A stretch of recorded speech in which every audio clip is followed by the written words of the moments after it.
In many ways, today's video is about police fraud and the stuff that's happening within the police departments of South Africa.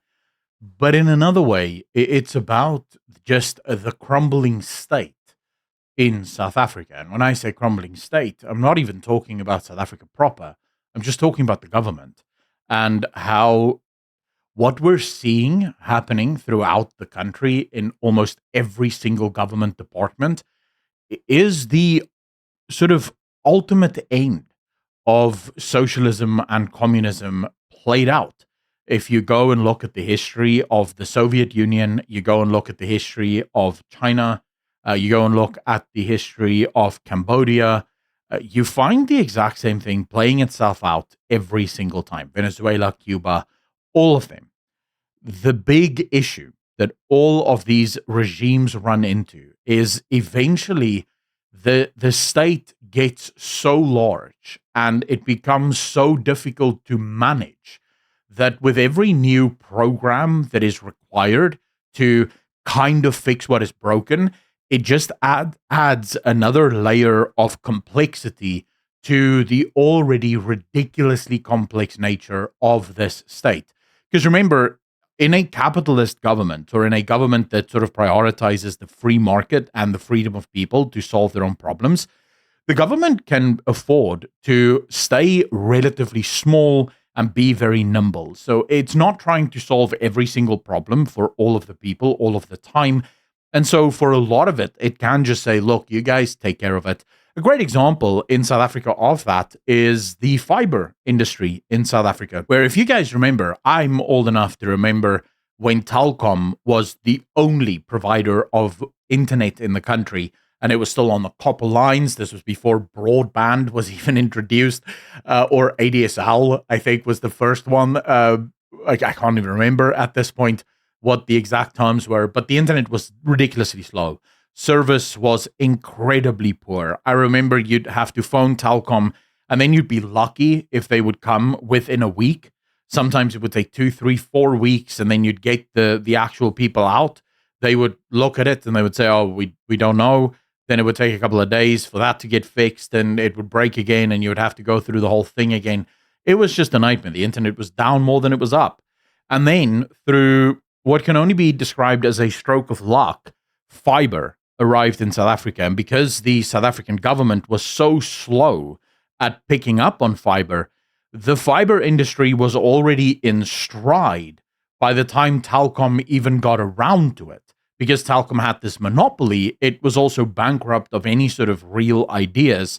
And as a result of that, it was far too, sort of advanced at that point for the ANC to unwind the privatization of the fiber networks. And so they were forced to compete with the private sector.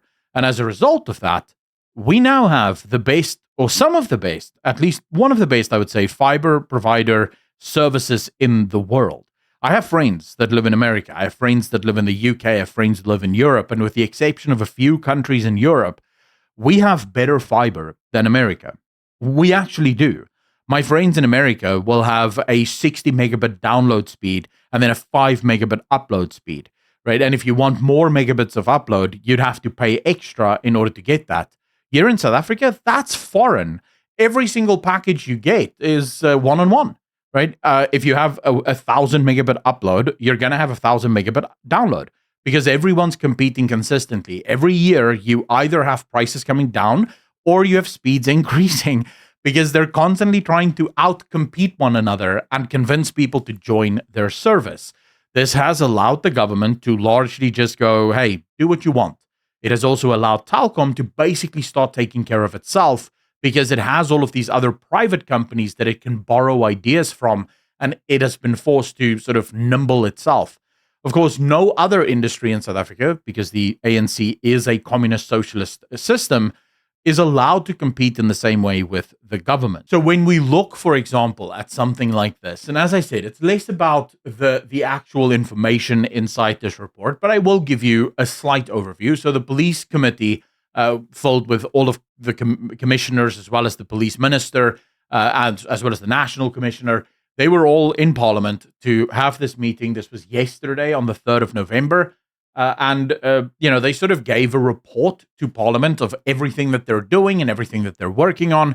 They spoke about some of the arrests and some of the I guess inroads they're making in fighting crime in South Africa. Of course, they didn't mention that most of these arrests just result in nothing because our courts are completely jammed. Because once again, the government has to have a monopoly on everything, and it will not change unless it's absolutely forced to do so. But then you have, for example, also information coming out where police guns, are actually stolen at an alarming rate. And it says here, according to the police official records, that 572 guns were stolen or reported stolen or lost by the police. And that's a decrease of 23%. But then you get to the Auditor-General's report on the police. And the Auditor-General basically says, yeah, there's nothing. They haven't passed a single audit in about 5 years. Even 5 years ago, their audit wasn't great. Every single time new systems are implemented. So literally every single time they fail an audit, they sort of work on new implementations of new systems that will allow them to audit better. None of those systems ever work, and that then requires even more systems to be put in place in order to try and reach the actual auditing goals. And then the Auditor General actually speaks about their crime statistics and the way in which they report crime, which actually tells you that the guns that were lost, probably not even true. So here you have it, for example. The Auditor General's report shows how SAPS has fallen short in terms of reporting and verifying information that indicated how it was performing. It found there was a lack of strong leadership in ensuring the accuracy of reported information. In other cases, firearms were reported as recovered, but no evidence was included to confirm these had previously been lost or stolen. These recurring issues not only undermine the credibility of reported achievements, but also compromise the department's ability to demonstrate effective and accountable service delivery. So at every level, and this is sort of made even worse by the fact that in 2015, we already had a new system that was implemented in SAPS. It's called the eDocket system, or the Investigative Case Docket Management System, or eDocket system, that went active in 2015. And in 2017, the SARS or SAPS promised that this will lead in 5 years to fake or wrongfully wrongfully posted or wrongfully reported crimes being completely eliminated from the police service. But even now, a lot of police stations in South Africa don't even have it. So there's about 115 police stations in South Africa that don't yet have the eDocket system because they don't have the network to actually carry the eDocket system. But then it gets worse when you actually listen to Action SA's Darlene James that says that, well, of the police stations that have the eDocket system, most of their scanners and stuff no longer work. So that number is probably a lot lower of the police stations that actually have the system that is fully operable. So that's sort of there, right? And it just continuously gets worse and worse and worse. You also have backlogs at the crime analysis unit. This is where you send blood to figure out whose blood it is, or fingerprints. The backlog is insane. That means that they can't get the evidence processed in the 113 days, I believe it is, that they need for it. This is really bad because the longer you wait and the more time that passes after a crime is committed, the lower the chances are of you actually solving the crime, because evidence will deteriorate. Eyewitnesses will start to forget. There's a lot of stuff that happens that sort of means you have to be fast. When you look at the actual reporting of how they do procurement, and this is really what this report focused on, you will find that time and again, the SAPS have failed to implement any of the measures that is required for public procurement. And the Auditor General simply says that there's not leadership that wants to implement this. And to that, I will say, no, the leadership actively doesn't want to implement this because it would stop the rot. It would stop the ability for crime syndicates connected to the ANC to get rich.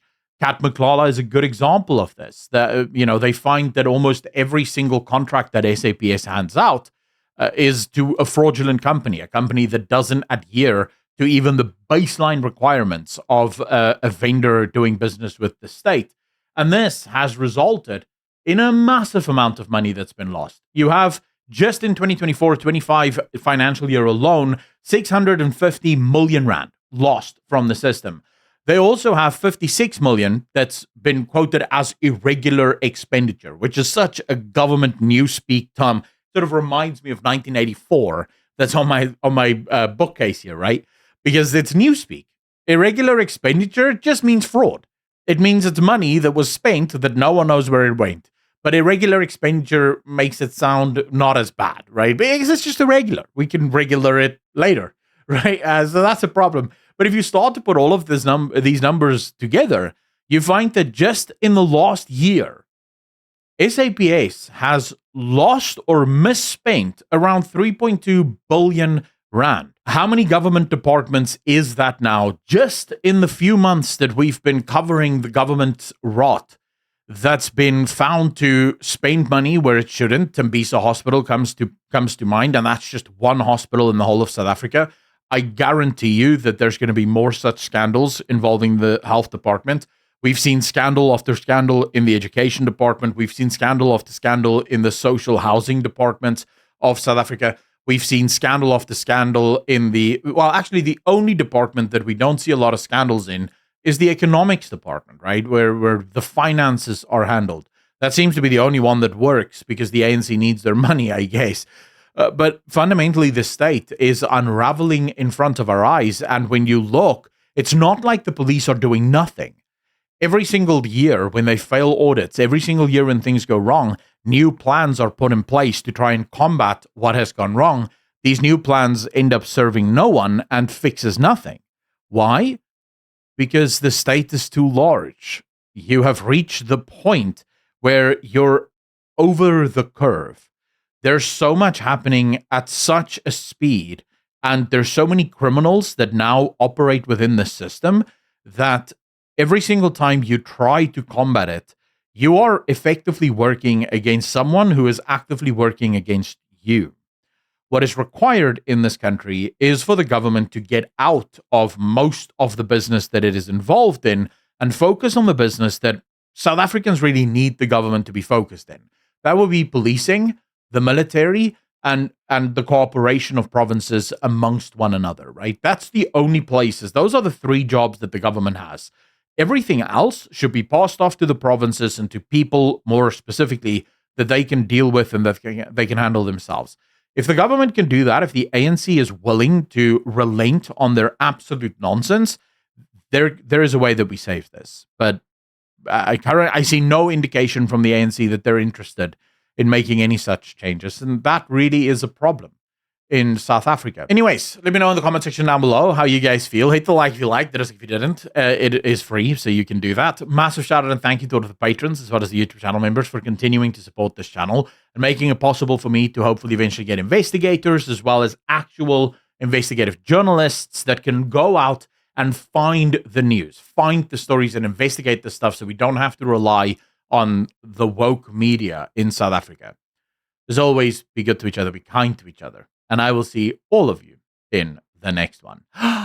Peace.